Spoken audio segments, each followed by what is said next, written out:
자, 면역 치료는 모든 분들이 다 효과적이고 성공하는 건 절대 아닙니다. 그러니까 여러분들께서 그거를 잘 파악하고 시행하셔야 됩니다.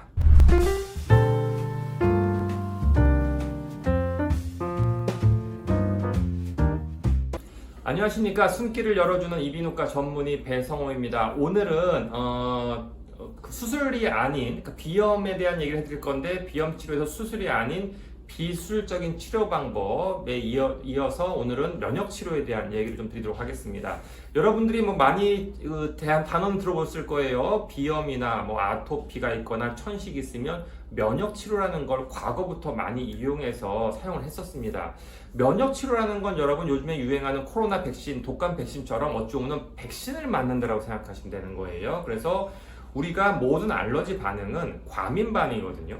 복숭아를 갖다가 먹었는데 다른 사람은 멀쩡한데 어떤 사람은 복숭아를 먹으면 이 복숭아에 대해서 과민 반응이 일어나요. 즉 이걸 갖다가 나쁜 놈이라고 여기는 거예요. 그래서 나쁜 놈이라고 여기지 말아라 하는 게 면역 치료의 기본이에요. 그래서 코로 한정한다면 우리가 보통 여러분들이 면역 알러지 많은 게 진머리 진드기, 뭐 공황 털, 동물 털 그런 것들이 코에 들어왔을 때 코에 과민하게 코가 막 부어버리고 콧물 나고 이런 걸 갖다 우리가 알러지성 비염이라고 하죠.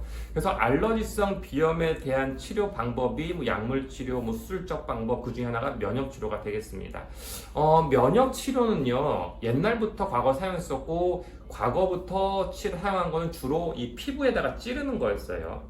그런 게 사용하다가 요즘엔 바뀌었죠. 패턴이 어떻게 해요? 혀 밑에 넣는 스프레이나 알약으로 바뀌었어요. 또 과거에 찌를 때는 이게 병원에 매번 와야 되고 또 간혹 가다가 이게 과민 반응, 쇼크 같은 게 발생할 수 있기 때문에 조금 불편감이 있었고 매번 찌르는 거에 대한 아픈 통증이 있었는데 요즘에 면역 치료는 혀 밑에 넣고 그냥 먹으면 돼요. 매일 비타민처럼. 그러니까 굉장히 접근성이 편해졌죠. 그러면서 면역 치료에 대한 것도 많이 늘어났는데 문제는 뭐냐면 항상 그런 거죠. 면역 치료 효과가 있겠냐는 게 항상 고민인 거예요. 자, 면역 치료가 생각보다 효과가 별로 높지가 않습니다. 이유가 뭐냐면 우선은 면역 치료를 할 수 있는 대상자들이 많지가 않으세요. 면역 치료의 치료 약제가 현재로서 우리나라에 들어와 있는 거는 진머지 진드기만 들어와 있습니다. 그러니까 우리가 여러분들이 병원에 와서 알러지 검사하면 피를 뽑거나 피부 반응 검사를 하거든요. 요즘에 피 뽑으면 한 90여 가지의 물질을 다 쫙 검사를 해요. 검사를 해서 거기서 예를 들어서 어떤 분들은 진머지 진드기 알러지가 딱 있으면 좋아요. 이런 분들 면역 치료하면 되는데 진머지 진드기 알러지, 꽃가루 알러지, 그 다음에 뭐 동물털 알러지가 쫙 있는 분들 있어요. 그런 분들은 솔직히 진머지 진드기 하나 해봐야 나머지에서 문제가 되기 때문에 효과가 좀 떨어져요. 그래서 그런 제한점이 아직까지 우리나라에 들어와 있는 약제가 진머지 진드기밖에 없다. 그러니까 동물털 알러지가 있어가지고 내가 강아지를 키우는데 이걸 할 수 있겠습니까? 못한다가 아직은 이제 한계점이에요. 그러면 진머지 진드기 있는 분들에 한해서는 그 효과가 얼마큼 있겠습니까? 솔직히 말하면 그것도 그렇게 높지가 않아요. 이유가 뭐냐면 여러분 생각해 보세요. 코가 안 좋으신 분들은요 진머지 진드기 들어오면은 코가 반응을 하고 황사먼지, 꽃가루 들어오면 반응 안 하는 게 아니에요. 모든 알갱이에 다 반응을 해요. 그래서 보통 비염 있는 분들은 제가 항상 강조하지만 문제가 뭐냐면 코가 막혀 있어요. 이런 모든 치료가 다 소용이 없어요. 그러니까 코가 막혀 있다는 전제가 딱 들어가기 시작하면 도로가 막힌 거예요. 도로가 막히면 거기다가 백날 청소하고 약을 발라주고 뭘 해도 안 돼. 무조건 뚫어놓고 시작을 해야 돼요. 그러니까 비염으로 본 여러분들이 구별할 게 뭐냐면 내가 막혔느냐 안 막혔냐를 구별하셔야 돼요.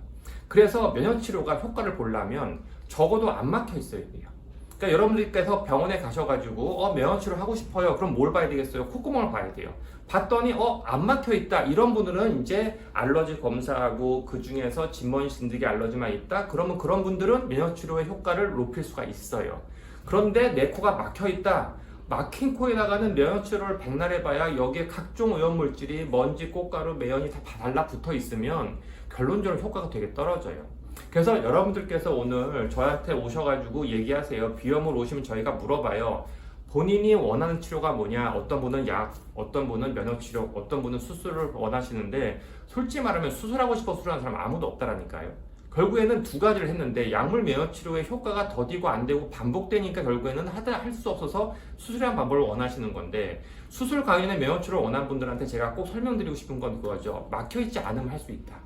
하지만 막혀있다면 그걸 먼저 뚫어야 된다.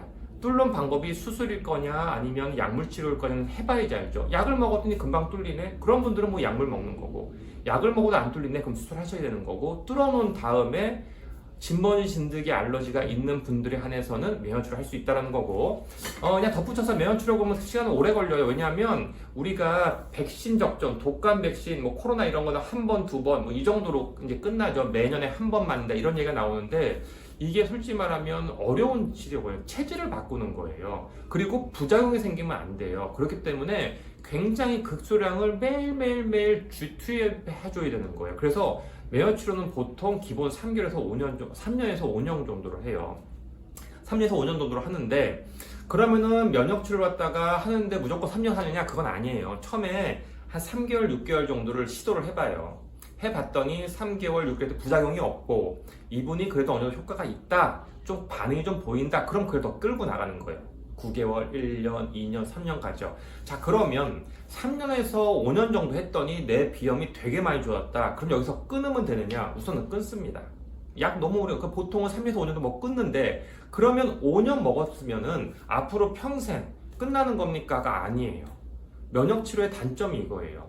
5년 정도 먹었잖아요. 그러면은 그다음부터 효과가 결국 서서히 떨어져요. 그래서 한 2, 3년 지나고 나면 다시 시작을 해야 돼요. 어찌 보면 면역치료는 3년에서 5년 먹고 좀 2년, 2, 3년 쉬다가 또 먹고 쉰다 이런 개념으로 가는 거기 때문에 현실적으로 매일매일 약을 먹어야 되고 그걸 몇 년을 끌어야 되기 때문에 솔직히 말하면 현실적으로 제가 쉽게 이거 하세요라고 권할 수 있는 상황은 실은 아니세요.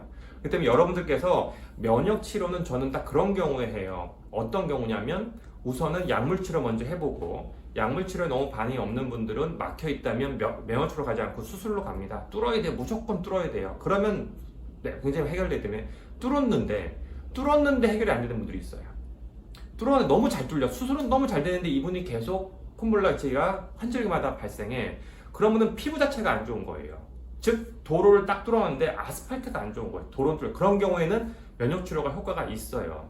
그래서 그런 분들에 한해서 면역치료는 좀 더 효과적이다라는 거는 여러분들께 알고 계셔야지 무조건 면역치료 이런 건 아니라는 거는 오늘 좀 이해했으면 좋겠습니다. 감사합니다.